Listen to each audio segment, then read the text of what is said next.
હવે આપણે ગણિતમાં આગળ વાત કરીએ, એટલે કે હવે નવું ચેપ્ટર એટલે બીજગણિતીય પદાવલી. તો આપણે ધોરણ 6માં બીજગણિતીય અભિવ્યક્તિ વિશે આપણે શીખી ગયા.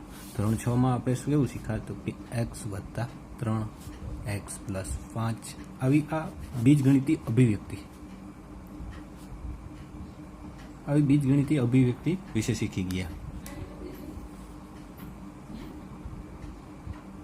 એ જ રીતે હવે આ બીજગણિતીય પદાવલીમાં એટલે કે આ ચેપ્ટરમાં આપણે શું શીખ્યું તો કે આને હવે આપણે એક બીજગણિતીય પદાવલી કહેશું. શું કહેશું? કે પદાવલી.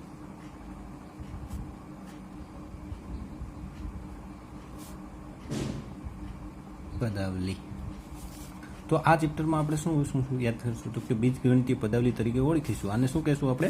બીજગણિતીય પદાવલી. ત્યારબાદ આ પ્રકરણમાં આપણે પદાવલીની રચના કઈ રીતે કરવાની, શું કરવાનું તો કે આ કઈ રીતે એની રચના કરવાની, કેવી એની પ્રક્રિયા, તેમાં કેવી કેવી પ્રક્રિયા થાય છે, કિંમત શોધવાની, આ બધી વસ્તુ આપણે આના વિશે આપણે અભ્યાસ કરીશું. તો એ પહેલા આવે છે ચલ. શું આવે છે? ચલ. ચલ કોને કહેવાય? કે ચલની કિંમત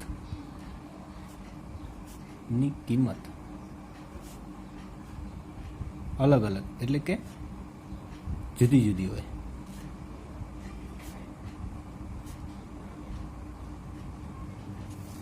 આ ચલને x y z જેવા ABCD ના મૂળાક્ષર વડે દર્શાવાય. આની કિંમત કેવી હોય? અલગ અલગ. ત્યારબાદ આવે છે અચલ, કે જેની કિંમત નક્કી હોય, ચોક્કસ એટલે કે ચોક્કસ કિંમત હોય. એને શું કહેવાય? અચલ. દાખલા તરીકે ઉદાહરણ તરીકે જોઈએ 10, 100 આ બધા કેવા છે? અચલ. જેની કિંમત કેવી હોય? એક નક્કી કરેલી છે. આની કિંમત 4 એટલે 4, આના 4 = 5 એવું કાંઈ ચાલે? એ જ રીતે અચલ. ત્યારબાદ આ પદાવલીમાં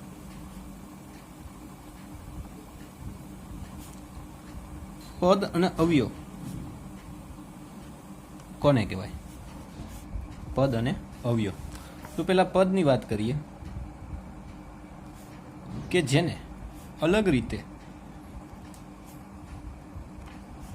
મેળવીને સરવાળો અથવા બાદબાકી કરવામાં આવે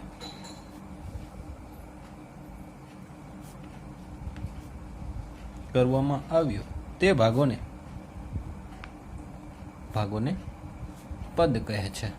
સરવાળો અથવા બાદબાકી કોઈ પણ એક ક્રિયા. હવે આપણે ઉદાહરણ જોઈએ. ઉદાહરણ તરીકે આપણે જોયું કે x + 3. તો આ બે શું અલગ અલગ ભાગ થયા? 3y. આ બેનો શું કર્યું આપણે? અલગ અલગ ભાગનો સરવાળો. તો આને શું કહેવાય? પદ. આને શું કહેવાય? આ પદ. તો કે જે બે અલગ અલગ ભાગોનો આપણે સરવાળો કરી અથવા તો બાદબાકી, આપણે બીજું સમીકરણ લખીએ y² - 3x. તો આ એક શું થયું? પદ થયું. તો આ બે અલગ અલગ પદની આપણે શું કરી? બાદબાકી. ત્યારબાદ આવે છે પદના અવયવ એટલે કે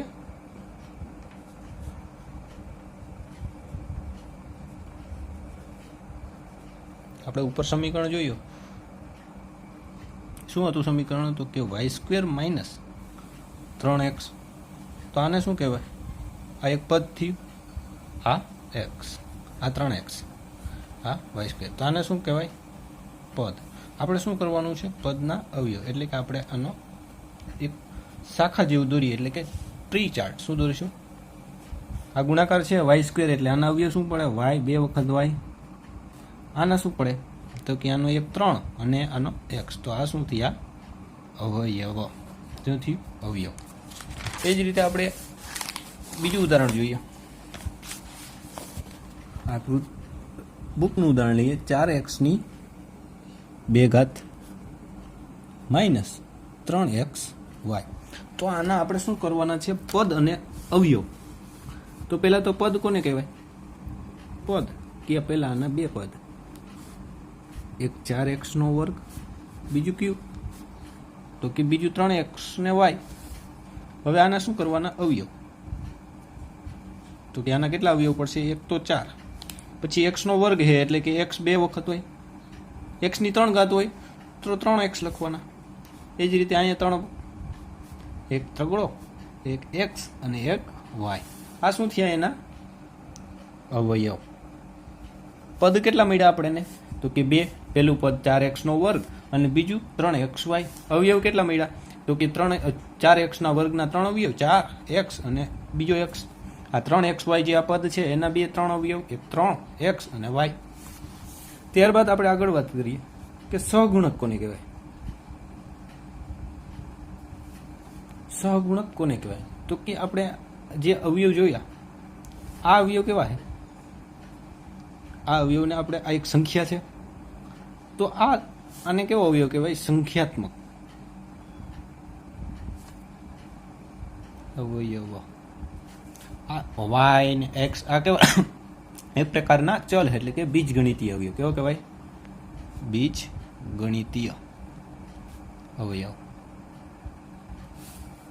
તો આપણે સહગુણકની વાત કરતા તો કે એક સંખ્યાત્મક અવયવ હોય, કોઈ પણ પદાવલી હોય એક સંખ્યાત્મક અવયવ,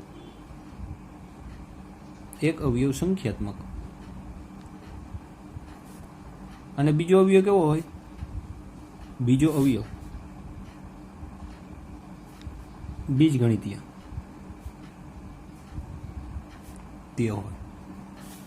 કોઈ પણ પદાવલીમાં આપણે આ પદાવલી જોઈ એમાં એક અવયવ કેવા હોય તો કે એક આ સંખ્યાત્મક છે અને આ કેવો છે, આ સંખ્યાત્મક છે અને આ બીજગણિતીય. એ જ રીતે આમાં આ સંખ્યાત્મક, આ બે બીજગણિતીય.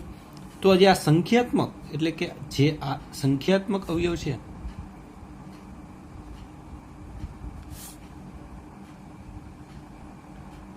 અવયવને તે પદના સગુણક તરીકે ઓળખવામાં આવે છે.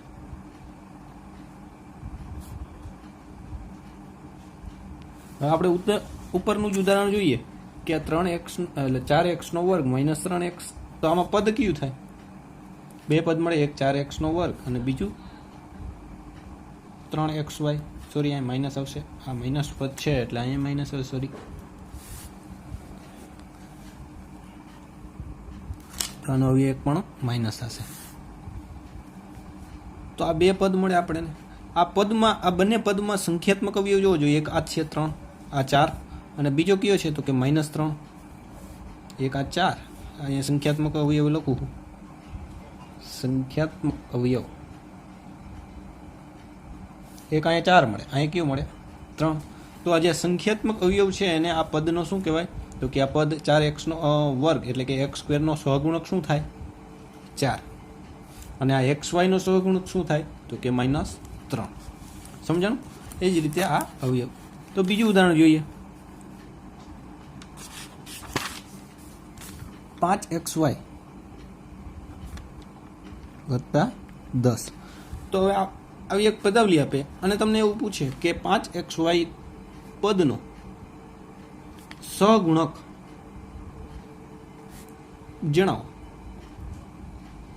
તો પહેલા તો જોવાનું કે આ પદાવલીમાં બે પદ છે, 5xy અને એક સંખ્યાત્મક 10. હવે બે પદ છે. આપણે કેનું કીધું હતું કે 5xy, તો કે 5xy ના અવયવ જોઈ લઈએ, એક x એક y અને આ 3 અવયવ. સંખ્યાત્મક અવયવ કયો છે તો કે 5. તો આ શું થયું સહગુણક કોનો તો કે 5xy પદનો.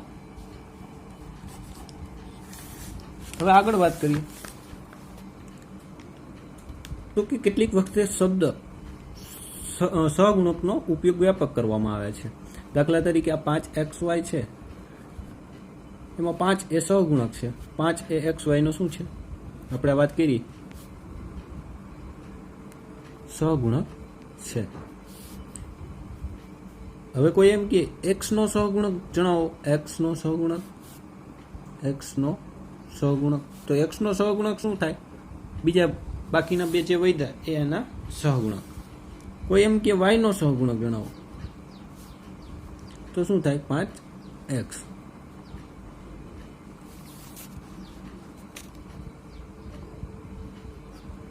એટલે કે આપણે આ વાત કરીએ કે એક સંખ્યાત્મક અવયવ હોય અને બીજો બીજગણિતીય અવયવ, બે કે તેથી અવયવનો ગુણાકાર. બાકીના અવયવના ગુણાકારનો સહગુણક કહે છે. એટલે કે સહગુણકની વ્યાખ્યા, સહગુણક એ સંખ્યાત્મક અવયવ અથવા તો બીજગણિતીય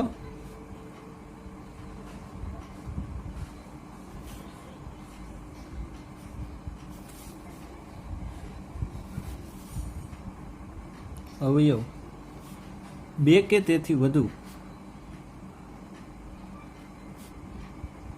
અવયવોનો ગુણાકાર છે. હવે આગળ વાત કરીએ સજાતીય પદ અને વિજાતીય પદ. સજાતીય પદ કોને કહેવાય અને વિજાતીય? તો વ્યાખ્યા લખીએ, જે પદમાં સમાન બીજગણિત, કેવા અવયવ? બીજગણિતીય અવયવો હોય તેને કેવું કહેવાય? તેને સજાતીય.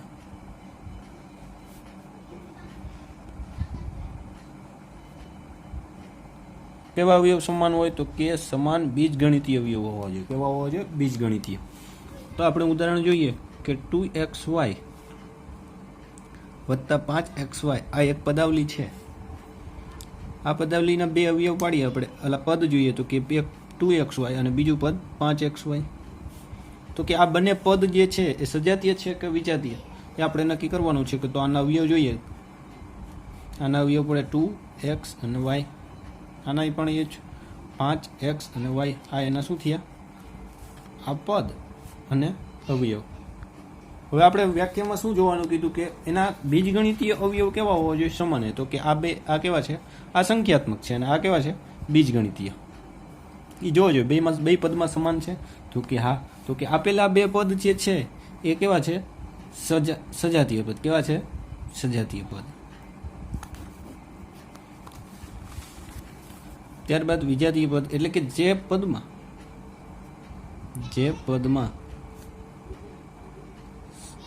સમાન બીજગણિતીય અવયવ ન હોય, અને ઓલા જે સજાતીય પદની વ્યાખ્યા છે એનાથી અવરું, એટલે કે ઉલટું.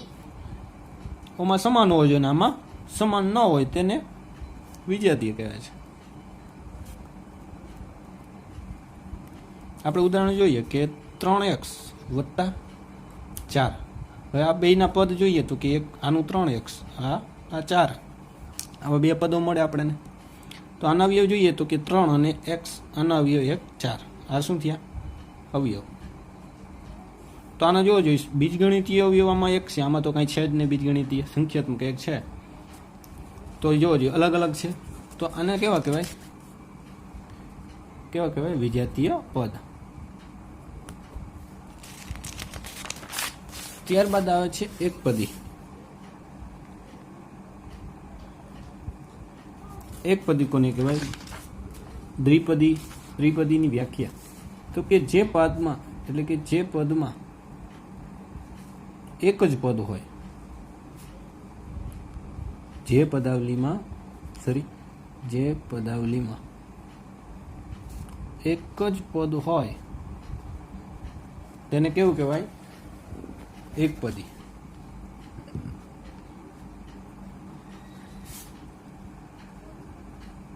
આપણે ઉદાહરણ જોઈએ 7x 4xy. આ બધા કેવા? 4xy આ બધા કેવા છે?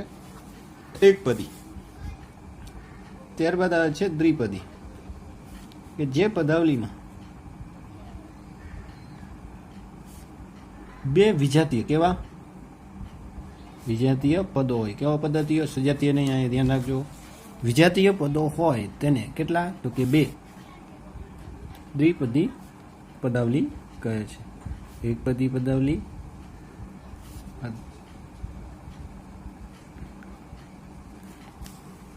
એવા બે પદ વાળા. તો એના ઉદાહરણ જોઈએ તો કે 5 x - 5. જોવો જોઈએ આમાં, જોવો જોઈએ બે પદ કેવા છે? અલગ અલગ, એટલે કે વિજાતીય પદો છે એમાં બીજગણિતીય અવયવ કેના બેના અલગ છે. જો આનો એક્સ અને આનો એકેય નહીં, આમાં એક બીજગણિતીય અવયવ છે જ નહીં, એટલે આ બે કેવા થયા એકબીજા વિજાતીય. ત્યારબાદ જોવો જોઈએ આ 5xy વત્તા 3xy, જોવો જોઈએ આ કેવા થાય તો કે આ પદ છે જે છે એ થશે દ્વિપદી કહેવાય કે ન કહેવાય, તો કે ન કહેવાય. એનું કારણ શું કે 5xy અને 3xy આ બે આના અવયવ જોવો જોઈએ તો કે 5x અને y, અને આના અવયવ 3x અને y. તો હવે આ બીજગણિતીય અવયવ જોવો જોઈએ બેના કેવા છે સમાન. તો બીજગણિતીય સમાન હોય તો આ પદ એકબીજાને કેવા કહેવાય સજાતીય, કેવા કહેવાય સજાતીય. પરંતુ અહીંયા શું કીધું છે વિજાતીય પદો હોય બે અલગ, બે જે પદાવલીમાં બે વિજાતીય, એટલે કે આ આવશે નહીં. તો બીજું ઉદાહરણ જોઈએ 3x² માઇનસ y. આ કેવું છે આ બેના જોવો જોઈએ આમાં બીજગણિતીય અવયવ અલગ અલગ છે, એટલે આ કેવું વિજાતીય, એટલે કે બે વિજાતીય પદો હોય તેને શું કહેવાય દ્વિપદી. ત્યારબાદ ત્રિપદી કે જે પદાવલીમાં 3 પદ હોય, જે પદાવલીમાં 3 પદ હોય તેને કેવું કહેવાય ત્રિપદી કહે છે. ઉદાહરણ જોઈએ AB પ્લસ A અને B. જોજો આમાં કેટલા છે 3 પદ. ત્યારબાદ બીજું ઉદાહરણ 3x² વત્તા 5x વત્તા 2. જોજો આમાં કેટલા પદ છે 3, અને આ 3 કરતાં વધારે હોય કે જે પદાવલીમાં